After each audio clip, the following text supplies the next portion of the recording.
오늘 주시는 하나님의 말씀은 신약성경 요한일서 1장 5절에서 2장 2절의 말씀입니다. 신약성경 300페이지 요한일서 1장 5절에서 2장 2절의 말씀입니다. 하나님의 말씀을 봉독합니다. 우리가 그리스도에게서 들어서 여러분에게 전하는 소식은 이것이니 곧 하나님은 빛이시요 하나님 안에는 어둠이 전혀 없다는 것입니다. 우리가 하나님과 사귀고 있다고 말하면서 그대로 어둠 속에서 살아가면 우리는 거짓말을 하는 것이요 진리를 행하지 않는 것입니다.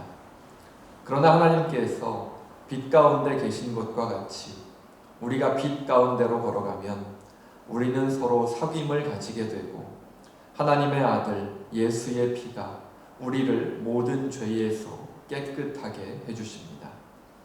우리가 죄가 없다고 말하면 우리는 자기를 속이는 것이요 진리가 우리 속에 없는 것입니다. 우리가 우리 죄를 자백하면 하나님은 신실하시고 의로우신 분이셔서 우리 죄를 용서하시고 모든 불의에서 우리를 깨끗하게 해주실 것입니다. 우리가 죄를 지은 일이 없다고 말하면 우리는 하나님을 거짓말쟁이로 만드는 것이며 하나님의 말씀이 우리 속에 있지 아니합니다. 나의 자녀 여러분, 내가 여러분에게 이렇게 쓰는 것은 여러분으로 하여금 죄를 짓지 않도록 하려는 것입니다. 누가 죄를 짓더라도 아버지 앞에서 변호해 주시는 분이 우리에게 계시는데 곧 의로우신 예수 그리스도이십니다. 그는 우리 죄를 위한 화목제물이시니 우리 죄만 위한 것이 아니라 온 세상을 위한 것입니다. 아멘.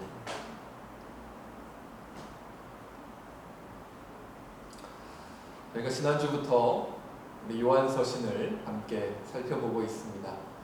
지난주에 말씀드렸던 것처럼 우리 요한서신은 사도 요한이 에베소 교회가 이단들로 인해서 아주 큰 공격을 받고 혼란스러운 그러한 상황 가운데 있을 때 그 에베소 교회 교인들을 위로하고 또 권면하기 위해서 쓴 편지라는 것을 지난주에 함께 나누었습니다. 그리고 요한이 이 편지를 쓴 이유는 자신의 이 글을 통해서 이 글을 읽는 사람들이 사도 요한과 교류를 하고 또 예수 그리스도를 만나고 또 예수 그리스도와 함께 교제하는 자리로 초청하기 위해서 이 글을 썼다라는 것도 저희가 지난주에 함께 살펴보았습니다. 이제 오늘부터 본문을 본격적으로 살펴볼 텐데요.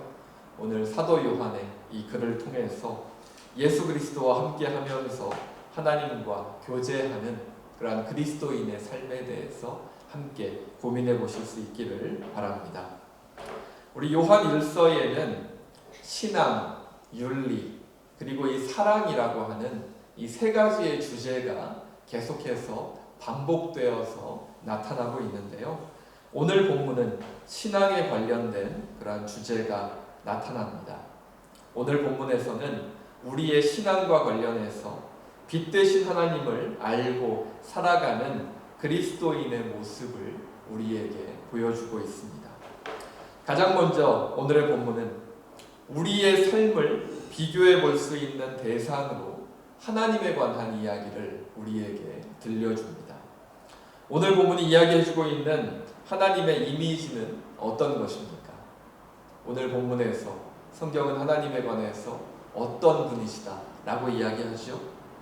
하나님은 어두움이 전혀 없는 빛과 같은 존재이시다 라고 우리에게 이야기해주고 있습니다.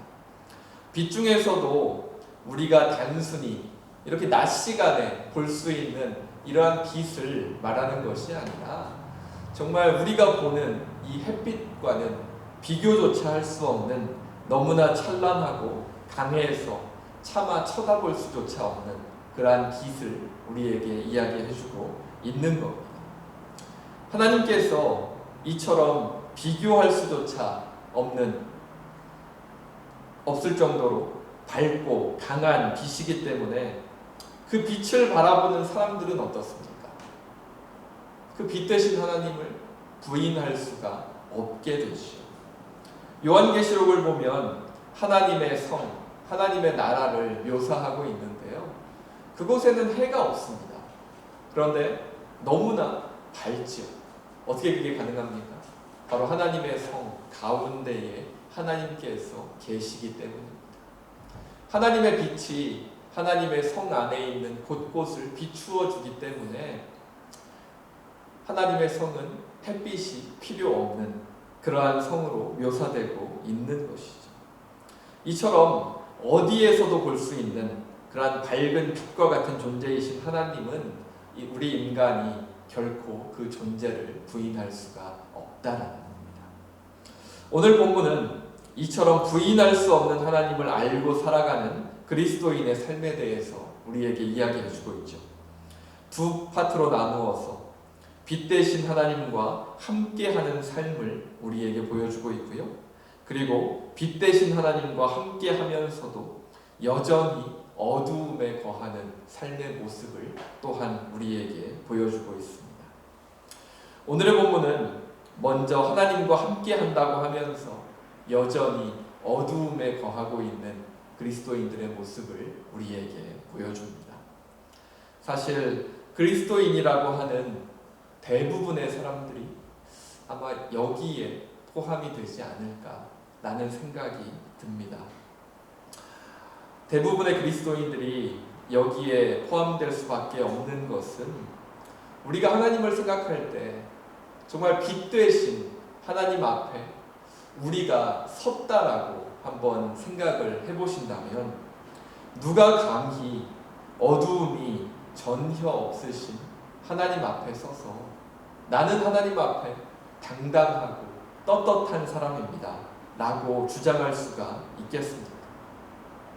빛 대신 하나님 앞에 섰을 때는 모든 어두움이 그 앞에서 밝혀지게 될 텐데 그 누구도 하나님 앞에서 나는 당당하고 떳떳하고 죄를 짓지 않았습니다 라고 말할 수 있는 사람은 없다라는 겁니다. 그렇기에 우리가 그리스도인이라고 우리 자신들을 부르고 있지만 그럼에도 불구하고 우리 역시도 하나님을 안다고 하면서도 어느 정도의 어두움을 안고 살아갈 수밖에 없는 그러한 연약한 존재라는 거죠. 우리가 살아가는 이 세상에서 범죄들은 대부분 언제 어디서 일어나죠? 그냥 일반적으로 생각해 보시면 밤에 어둡고 폐쇄된 곳에서 일어나죠. 보는 눈이 별로 없는 구석진 곳, 또 잘 보이지 않는 어두운 곳, 도망갈 곳이 없는 막힌 곳에서 대부분의 범죄들이 일어납니다. 그래서 부모님들이 우리 자녀들이 나갈 때마다 뭐라고 합니까?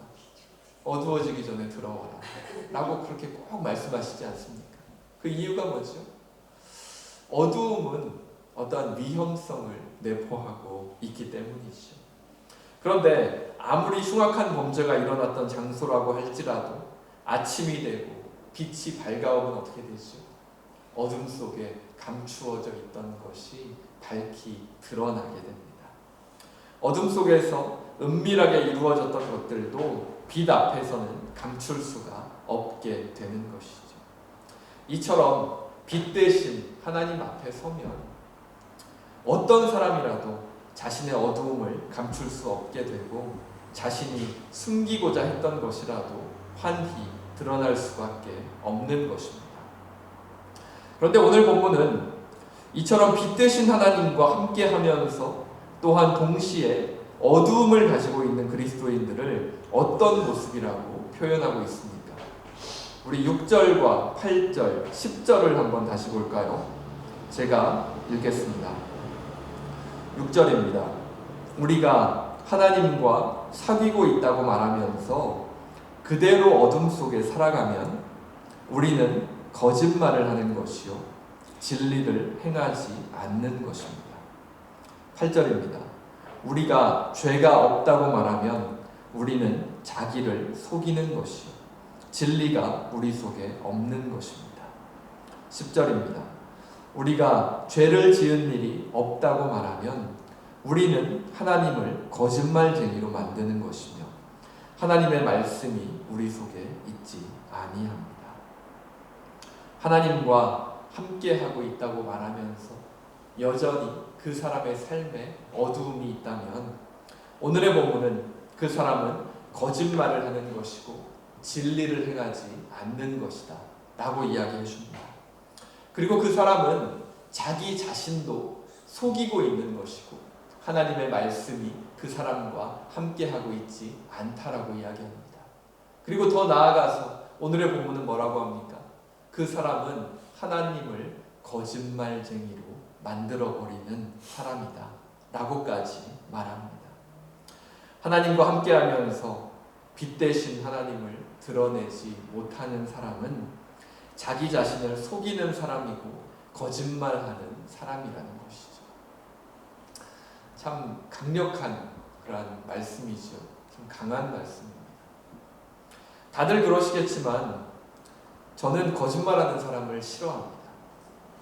저희 아이들도 거짓말을 했을 때 아빠에게 유독 크게 혼난다라는 사실을 알고 있을 정도로 저는 거짓말하는 사람을 별로 좋아하지 않습니다.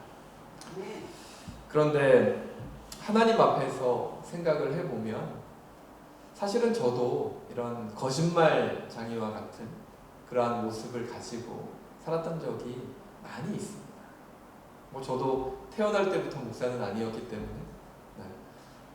제가 이전에 저질렀던 참 많은 잘못된 것들이 있죠. 저는 목사의 아들로서 자라나서 지금까지 주일에 단 한 번도 예배를 빠져본 적이 없습니다.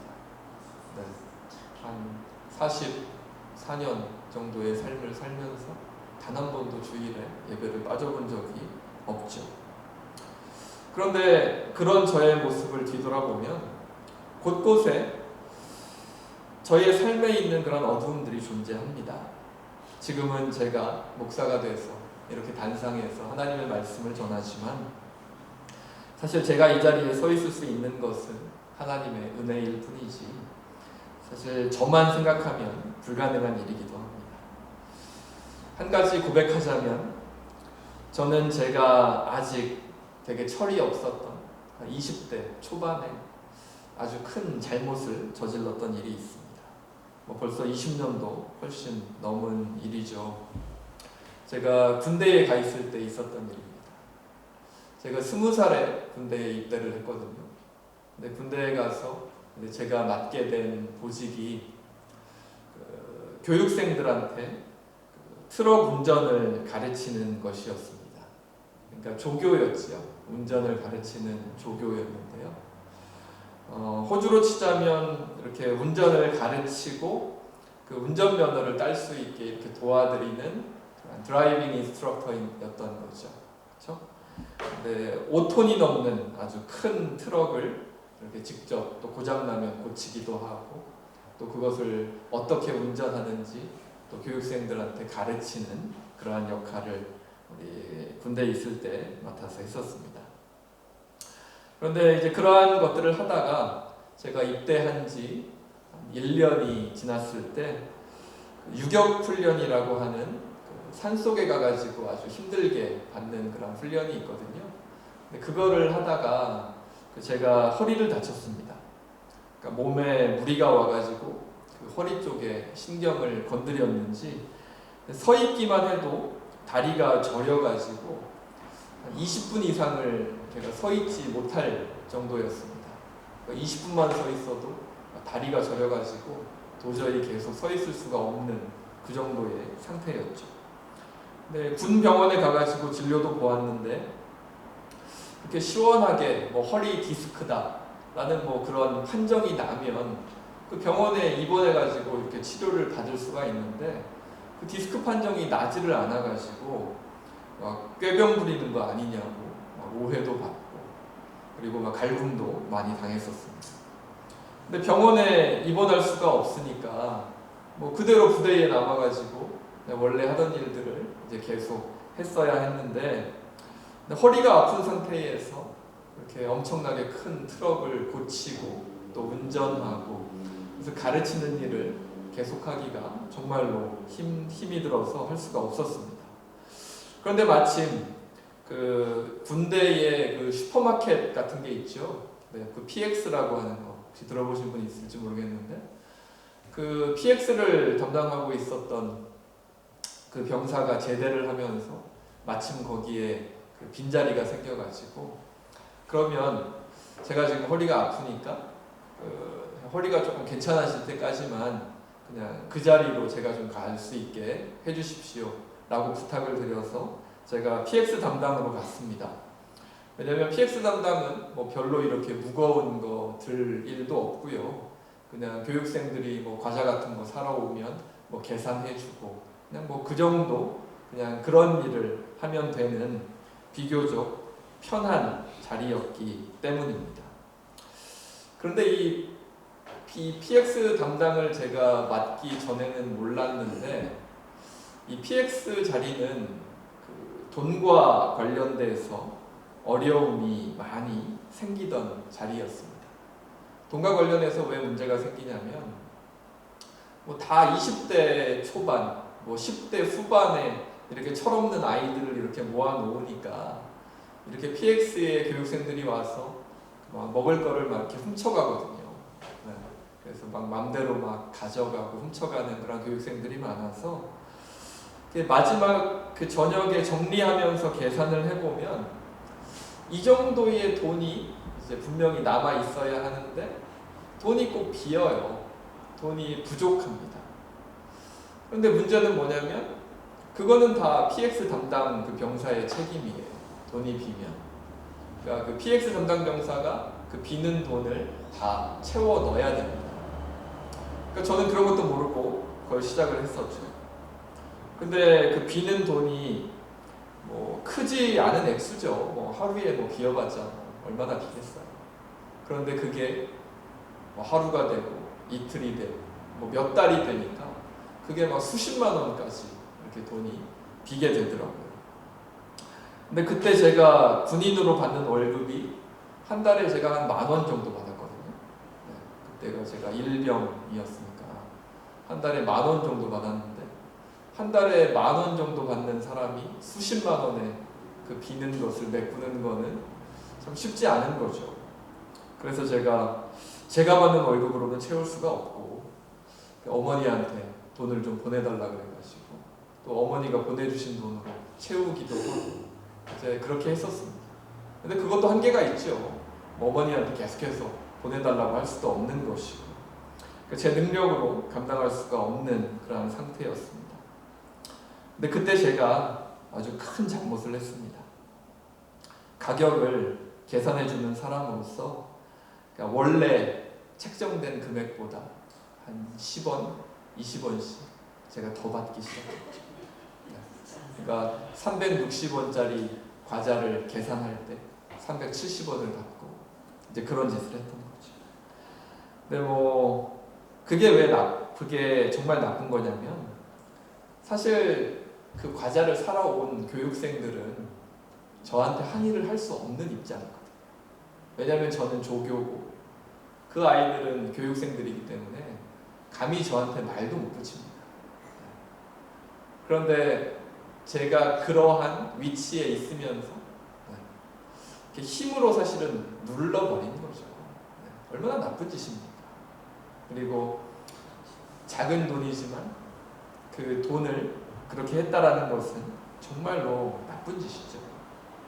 근데 이제 허리가 조금 이제 괜찮아지면서 제가 한 3-4개월 정도 했던 그런 PX 담당을 이제 마무리하고 이제 제가 다시 운전 조교로 돌아갔지만, 그런 일을 했던 제가 정말 부끄럽더라고요. 어떻게 그런 짓을 할 수가 있었을까? 그 결정이 나중에 얼마나 후회가 되던지, 저는 20년이 지났지만 아직까지도 정말 그런 짓을 했던 저를 사실은 용서하지 못합니다. 왜냐하면 그런 짓을 하면서도 저는 주일이 되면 교회에 가서 예배를 드렸기 때문입니다.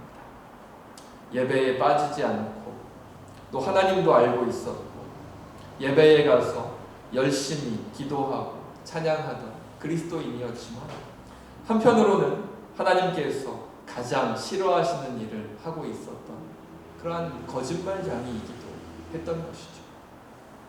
그 이후로 지금까지 살아오면서 저는 그때 그 힘없던 교육생들에게 그 부당하게 얻어냈던 그 돈을 그들에게 갚아줄 수 있는 방법이 아무리 생각해도 없지 않습니까? 벌써 다 흩어졌고 20년이 흘렀는데 그것을 도저히 그들에게 갚아줄 수 있는 방법이 없어서 그냥 그것을 다른 곳에 갚기로 결정했습니다. 그래서 저는 그 이후로 제가 일을 시작하면서 저에게 수입이 생겼을 때 10분의 1을 떼서 교회에 11조로 헌금을 하고 그리고 제 수입에서 10분의 1을 더 떼서 따로 모았습니다. 그래서 그 따로 모은 그 10분의 1을 또 좋은 곳을 위해서 또 사용하기로 결정했죠. 경제적으로 어려웠을 때는 그렇게 10분의 1을 더 뗀다라는 것이 또 쉽지만은 않았습니다. 어쩔 때는 제가 당장 써야 될 돈이 있는데 또 아이들에게 또 써야 될 돈이 있는데 그 돈은 별로 없고요. 근데 오히려 내가 따로 떼어 놓았던 돈, 그러니까 좋은 곳을 위해서 써야 될 돈은 막 수백만 원이 쌓여 있는 그런 상황도 있었죠. 그런데 어쨌거나 그냥 그렇게 하기로 결정하고 그것이 제가 잘못했던 그러한 부분들을 조금이라도 살면서 갚아나갈 수 있는 방법이다 라고 생각을 하고 그렇게 10%씩을 따로 떼서 이렇게 모아놓고 또 교회에 찾아오시는 노숙자분들도 도와드리고 또 교회에 찾아오는 또 외국인 노동자분들도 도와드리고 또 선교사님들도 돕고 또 그렇게 돈을 사용했습니다. 그렇게 10분의 1을 더 구분해서 이렇게 좋은 곳에 사용하는 거를 제가 15년 이상 그렇게 했으니까 아마 제가 부당하게 얻었던 그런 돈의 액수보다 아마 수백 배는 더 아마 갚았을 것이라고 생각을 합니다. 그런데 중요한 건 그게 아니죠. 제가 그 돈의 뭐 수백 배, 수천 배를 아마 다른 좋은 곳에 갚는다고 할지라도 제가 했던 잘못은 사라지지 않을 것이고 아마 제 마음속에 평생 아마 죄책감으로 남아있겠죠. 이 이야기를 드리고 나니까 제가 정말로 부끄럽습니다. 철없던 시절이라고 하지만 그런 변명조차 할 수 없을 정도로 아주 큰 잘못이었습니다. 네. 근데 오늘 말씀을 준비하면서 오늘 본문에 나와 있는 말씀처럼 제가 이런 사실들을 그냥 제 마음속에 감추어 둔다면 하나님을 거짓말쟁이로 만드는 것이 되기 때문에 더 이상 하나님을 거짓말하는 분으로 만들 수는 없어서 오늘 이 고백을 여러분께 드렸습니다. 하지만 하나님께서는 그런 거짓말쟁이 같은 삶을 살아가던 저희에게도 또 은혜를 베풀어 주셨습니다. 제가 그때 허리가 많이 아팠다고 말씀드렸죠. 근데 그때 제가 이제 군 생활이 끝나가면서 유학을 생각하고 있었거든요. 그런데 허리 상태를 보니까 도저히 유학을 갈 수 없을 것 같은 거예요. 허리가 너무나 아파가지고 진짜 뭐 30분 이상 서 있지도 못하는데 어떻게 유학을 가서 공부를 하고 일을 할 수 있겠습니까? 그래서 그때 제가 하나님께 기도했죠. 제가 유학을 준비하고 있는데 이 허리 상태로는 못 갈 것 같으니까 제 허리를 좀 고쳐주시면 좋겠습니다 라고 기도했더니 정말 하나님께서 정말 거짓말처럼 허리를 낫게 해주셨습니다. 그래서 저는 제대 후에 곧바로 호주로 유학을 왔고 또 지금까지 삶을 또 살아갈 수 있던 거죠.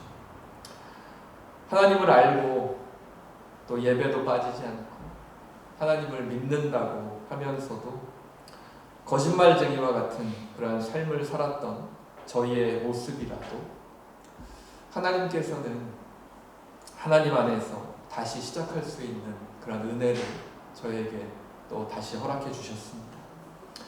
그래서 정말 부끄러운 모습일지라도 제가 이 세상에서 제가 갚아 나갈 수 있는 부분들을 갚아 나가면서 살 수 있는 그런 새로운 시작을 허락해 주셨지. 그리고 정말로 부끄러운 과거지만 이 과거의 사실은 저를 평생 하나님 앞에서 제가 죄인임을 고백하면서 겸손하게 살아갈 수 있게 만들어 주었습니다. 그래서 오늘의 본문을 보면 하나님께서 이러한 모습을 가지고 있는 그리스도인들에게 어떠한 약속을 주시고 있는지를 우리에게 가르쳐 주고 있습니다. 하나님께서는 오늘 본문을 통해서 그리스도인이라 할지라도 언제든지 어두움 속에 거할 수 있음을 우리에게 알려주십니다. 하나님이라는 빛 안에 거하고 하나님을 따라 살아가려는 그런 마음과 노력이 우리의 삶에 분명히 있음에도 불구하고 어느 순간 우리는 어두움 속에 있을 수도 있는 연약한 존재라는 것을 우리에게 가르쳐 주시는 거죠. 하지만 또한 하나님께서는 그런 연약함을 그냥 잘못된 것으로 놔두지 않으시고 하나님 앞으로 가지고 나아오라 라고 말씀하십니다. 7절과 9절, 2장 1절과 2절 말씀을 제가 다시 한번 읽겠습니다. 7절입니다. 그러나 하나님께서 빛 가운데 계신 것과 같이 우리가 빛 가운데로 살아가면 우리는 서로 사귐을 가지게 되고 하나님의 아들 예수의 피가 우리를 모든 죄에서 깨끗하게 해주십니다. 9절입니다. 우리가 우리 죄를 자백하면 하나님은 신실하시고 의로우신 분이셔서 우리 죄를 용서하시고 모든 불의에서 우리를 깨끗하게 해주실 것입니다. 2장입니다. 나의 자녀 여러분, 내가 여러분에게 이렇게 쓰는 것은 여러분으로 하여금 죄를 짓지 않도록 하려는 것입니다. 누가 죄를 짓더라도 아버지 앞에서 변호해 주시는 분이 우리에게 계시는데 곧 의로우신 예수 그리스도이십니다. 그는 우리 죄를 위한 화목제물이시니 우리 죄만 위한 것이 아니라 온 세상을 위한 것입니다. 아멘. 말씀을 정리하겠습니다. 사도 요한은 우리에게 빛 되신 하나님 앞에 자신의 어두움을 바라보라고 말씀해 줍니다. 그리고 빛 되신 하나님의 밝음 앞에 우리의 어두움이 드러났다면 그 어두움을 부끄러워하고 감추기만 할 것이 아니라 하나님 앞에 자신의 어두움을 인정하고 고백하라고 권면합니다. 우리가 우리의 어두움을 고백하고 인정하면 자신의 십자가 죽음으로 하나님 앞에서 우리의 죄를 용서해 달라고 하나님 앞에서 말씀해 주실 예수 그리스도께서 계시기 때문입니다. 나뿐만 아니라 온 세상의 죄를 위해서 십자가 죽음의 길을 걸어가신 예수 그리스도께서 계시기 때문에 사도 요한은 우리가 살아가면서 우리의 삶의 자리에 나타나는 이러한 어두운 모습들을 모두 하나님 앞에 내려놓으라 라고 권면합니다. 오늘 제가 정말 너무나 부끄러워서 그 누구 앞에서도 하지 못했던 고백을 이 시간 함께 나누었습니다. 저희 아내도 모르는 사실이고요. 저희 부모님도 모르는 사실입니다. 솔직히 설교를 준비하면서 제가 이 고백을 해야 되나 라는 생각이 정말로 많이 들었습니다.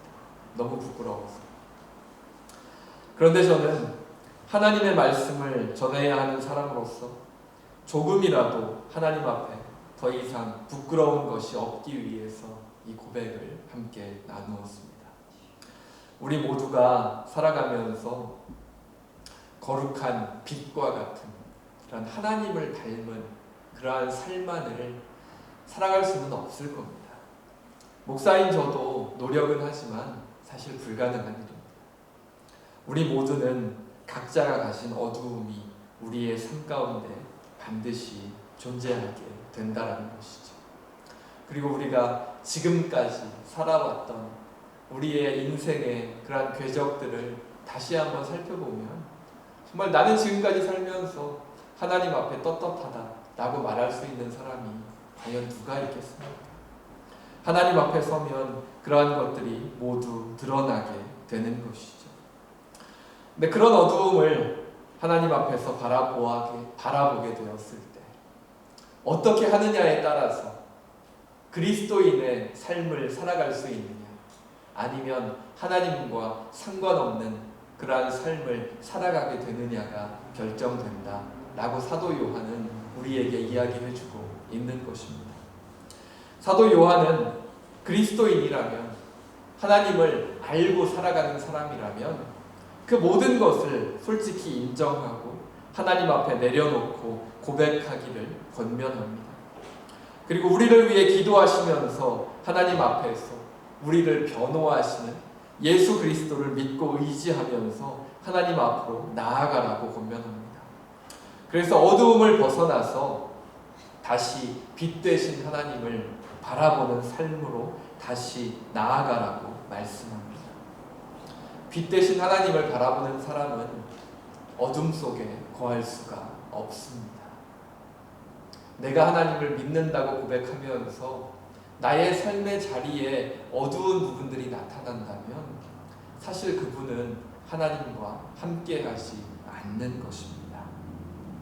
하지만 어두움 속에 잠시 거한다 할지라도 빛 되신 하나님을 바라보면 그 어두움을 벗어나서 다시 하나님께서 계신 밝은 빛을 향해서 나아갈 수 있는 힘과 능력을 얻을 수 있습니다. 빛이라는 것은 우리가 아무리 어두움 속에 있다고 할지라도 그 어디에서라도 바라볼 수 있는 것이 바로 밝은 빛이기 때문입니다. 이 시간 사도 요한의 권면을 바라보면서 나의 삶의 자리에, 또 우리의 가정에, 또 우리가 공동체를 이루며 살아가는 우리 교회의 모습 속에 밝은 하나님의 빛과는 어긋난 그런 어두움이 존재하지는 않는지 다시 한번 돌아보실 수 있기를 바랍니다. 하나님 앞에서 환히 드러나는 그런 어두움을 바라보시고 그 어두움을 그보다 더 환한 빛으로 밝게 하시는 하나님의 능력에 힘입어서 다시 빛 되신 하나님을 향해서 나아가실 수 있는 우리 모든 성도분들 되실 수 있기를 간절히 바랍니다.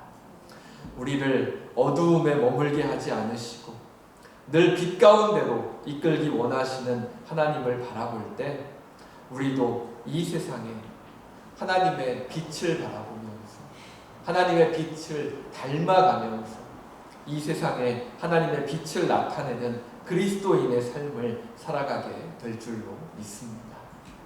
그러한 마음을 가지고, 그러한 결단을 가지고 나의 마음을 돌아보시고 나의 가정으로 돌아가시고 또 나의 삶의 자리로 돌아가셔서 정말 나의 삶의 자리에서 하나님의 빛을 드러내실 수 있는 그러한 삶을 살아내실 수 있는 우리 모든 분들 되실 수 있기를 간절히 바랍니다. 우리 말씀을 기억하면서 함께 기도하겠습니다. 우리 이 시간 기도할 때 오늘 말씀 속에서 밝은 빛의 길로 우리를 이끌기 원하시는 하나님을 바라보면서 기도했으면 좋겠습니다.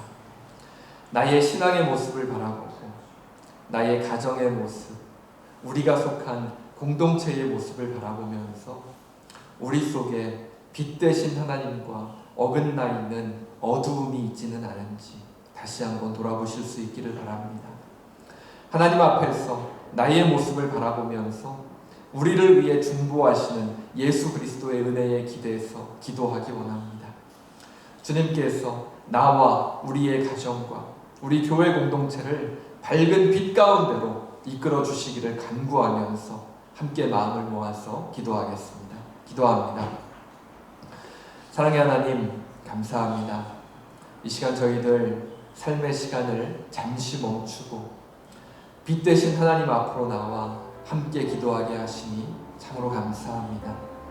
빛 되신 하나님 앞으로 나아갈 때 저희들의 삶의 자리에, 저희들의 마음 가운데 있는 어두움이 낱낱이 드러나게 될 줄로 믿습니다. 저희들의 삶의 자리에 있는 연약함과 부족함과 그런 어두운 부분들을 이 시간 겸허한 마음을 담아서 하나님 앞에 내려놓기 원하오니 이 시간 그러한 저희들의 모습을 하나님 긍휼의 눈으로 바라보아 주시고 불쌍히 여겨주셔서 저희들의 삶의 자리에 어두움이 있을지라도 이 시간 그 모든 것들을 하나님 앞에 고백하며 나아갈 때 하나님의 밝은 빛으로 그 어두움이 사라지게 하시고 저희들의 삶의 자리에 있는 그 모든 것들이 하나님 안에서 다시 회복되어가는 그러한 귀한 은혜가 있게 하여 주시옵소서. 이 시간 하나님 앞에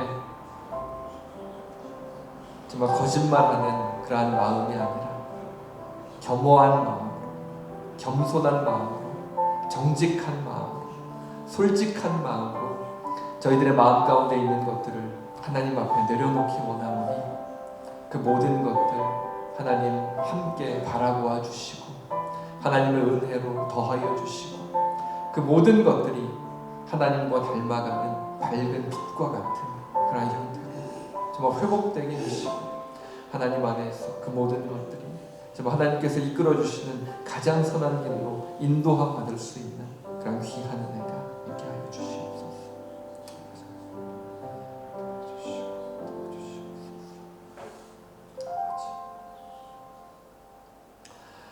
함께 기도하겠습니다. 빛 되신 하나님, 오늘 말씀을 통해서 하나님 앞에 선 우리의 모습을 다시 돌아보게 하시니 감사합니다. 빛 되신 하나님 앞에 우리의 어두움이 모두 드러날 수밖에 없기에 이 시간 우리가 가진 어두움을 하나님 앞에 내려놓고 고백하기 원합니다.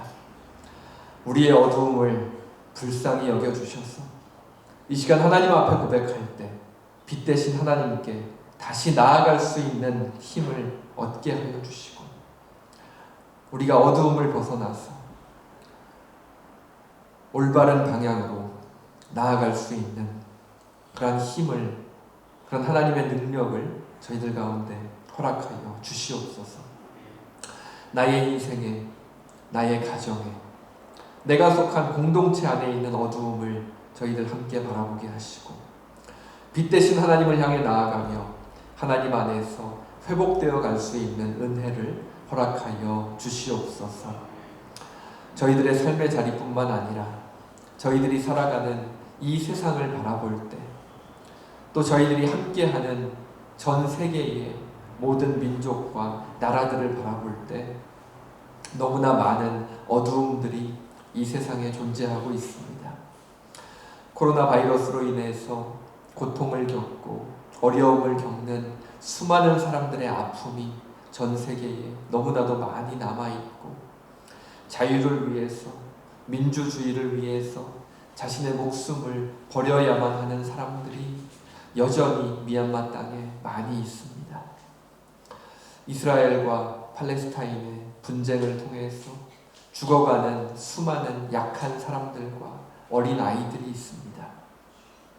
그러한 삶의 어두운 부분들을 바라볼 때 정말 우리 인간들의 악함과 연약함을 하나님 앞에 내려놓을 수밖에 없사오니 하나님께서 저희들의 연약함을 불쌍히 여겨주시고 그 모든 곳에 하나님의 위로를 더하여 주시고 하나님의 은혜를 더하여 주셔서 그 모든 어두운 곳들이 하나님의 밝은 빛이 비추어 줌으로 말미암아서 하나님 안에서 회복되어 갈 수 있는 그런 귀한 은혜를 허락하여 주시옵소서. 저희들의 마음의 중심을 보시고 우리의 마음의 상황과 환경을 아시는 하나님께서 저희들의 마음 가운데 있는 모든 기도의 제목들 아실 줄로 믿습니다. 저희들의 각 가정 가운데 찾아와 주시고 저희들의 몸의 아픔과 마음의 아픔 가운데 함께하여 주셔서 하나님 안에서 하루하루 회복되어 갈 수 있는 귀한 은혜를 허락하여 주시옵소서. 우리 모두를 주님의 사랑으로 감싸주시고 불쌍히 여겨 주시옵소서. 주님께서 저희들과 늘 동행하여 주시기를 간절히 바라오며 이 모든 것 우리 주 예수 그리스도의 이름으로 기도합니다. 아멘. 이제는 우리 주 예수 그리스도의 은혜와 하나님의 사랑과 성령님의 감동, 감화, 인도하심이 밝은 빛 되신 하나님을 바라보며 빛 가운데로 나아가기로 결단하며 가정으로, 교회로, 이 세상으로 다시 나아가는 모든 성도들과 그 삶의 자리와 자녀들 가운데 지금으로부터 영원토록 함께 하시기를 간절히 축원하옵나이다. 아멘.